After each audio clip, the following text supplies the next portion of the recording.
Prologue. Lutang ang isip niya habang naglalakad. Hawak ang tray na may lamang mga pagkain, na ang halaga ng isang plato ay nasa 10,000 siguro ang pinakamababa. Wala siyang direksyon dahil sa balitang gumulantang sa kanyang buong sistema kanina.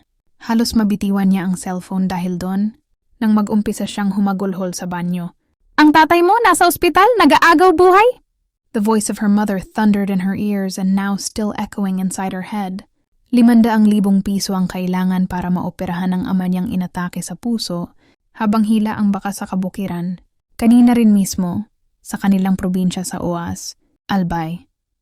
Tubong Legazpi City siya, Bicolana, na napilitan siyang lumuwas at itigil ang pag-aaral sa kolehiyo dahil sa kakapusan sa buhay.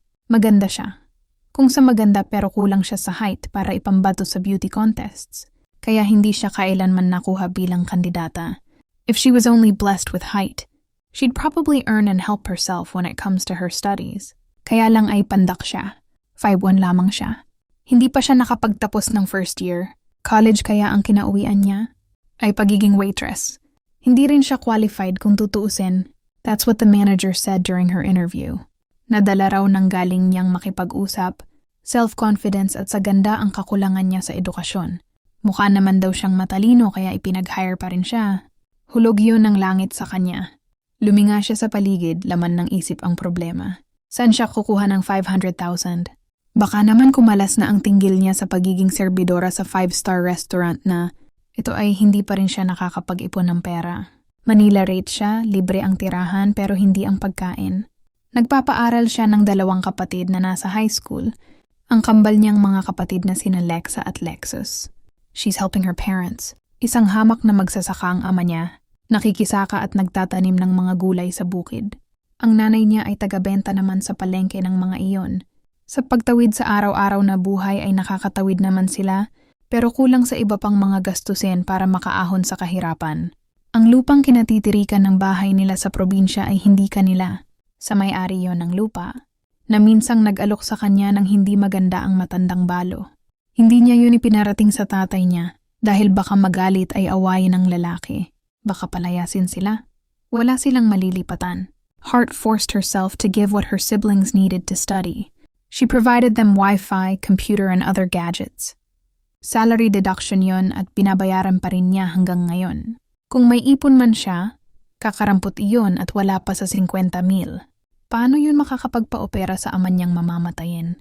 Ang sabi ng tatay niya ay huwag na raw pa-operahan dahil magagastusan lang siya.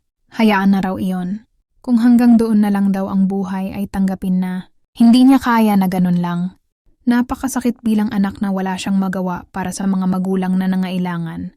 Napakahirap na maging mahirap.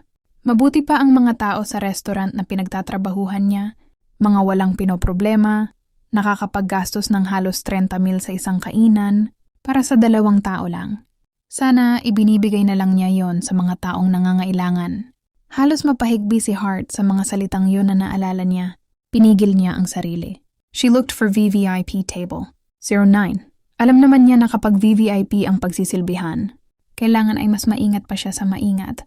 Masigit pa sa VIP ang VIP. VVIP are considered billionaires. Doon siya naka-assign dahil sa karisma niya at ganda. Ang suot niyang unipormeng itim na halos tumakip lang sa puwet niya ay bagay na bagay sa kanya. Kitang-kita ang magandang hulma ng kanyang katawan.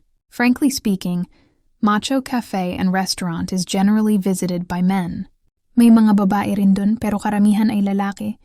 Dahil lahat ng empleyado ron ay babae, pwera lamang sa mga bagador at sa mga chefs. Iyon talaga ang konsepto. Ng restaurant na yon, ang mang-akit ng mga lalaking mayayaman dahil magaganda, ang mga waitress at mga sexy, at talagang dinarayo sila. Nakita ni Hart ang table na hinahanap niya nang tumingin siya sa gawing kaliwa. Nagtama ang mga mata nila ng lalaking naroon. 2 ang kumakain, 2 lalaki. Matiim ang titig sa kanya ng lalaki, pero sanay na siya sa ganong titig. Ang pagkakaiba lang, sa lahat siguro ng gwapong pumapasok doon, ito lang ang may kakaibang karisma. Inialis niya ang mga mata sa lalaki at nagpatuloy sa paglalakad papalapit sa mesang yon. She smiled like usual. Bawal doon ang nakasimangot sa customer. Kulang na nga lang ay turuan silang kumindat sa lalaki. Sinulyapan niya ang isang lalaking nasa kabilang side ng mesa. Nakatitig din yun sa kanya pero tuloy na siya sa paglapag ng pagkain. "Heart?" the man on her right said. Agad siyang napasulyap dito. Hinahagod siya nito ng titig at parang gusto niyang mapaso. Hindi ito purong Pinoy o baka nga walang dugong Pinoy dahil sa itsura nito. Napakagandang lalaki nito. Matangos ang ilong, pink ang labi, magaganda ang mga mata. Ang buhok ay buzz cut ang pagkakagupit.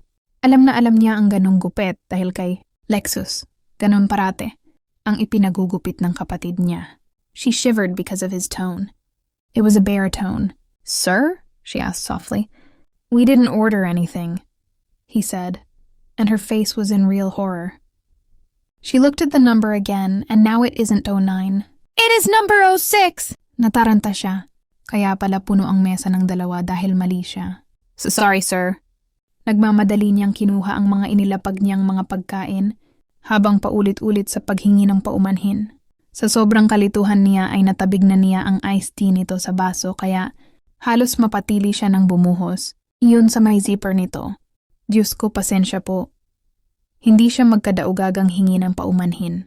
Napatayo ang lalaki at tiningnan ang pantalon na nabuhusan niya ng inumin. Nasaan ba kasi ang tablecloth nito? Nabasa tuloy ang zipper nito. Sa kalituhan ay dinampot niya ang napkin at agad na pinahiran ito sa harapan. Paulit-ulit siya sa paghingi ng dispensa habang ginagawa ang dapat, pero bigla siyang natilihan dahil medyo matigas na bagay ang kanyang nasasaling. She looked up and met his eyes again. Mas matim yun ngayon kaysa kanina kaya napalunok siya. That hard thing was his manhood.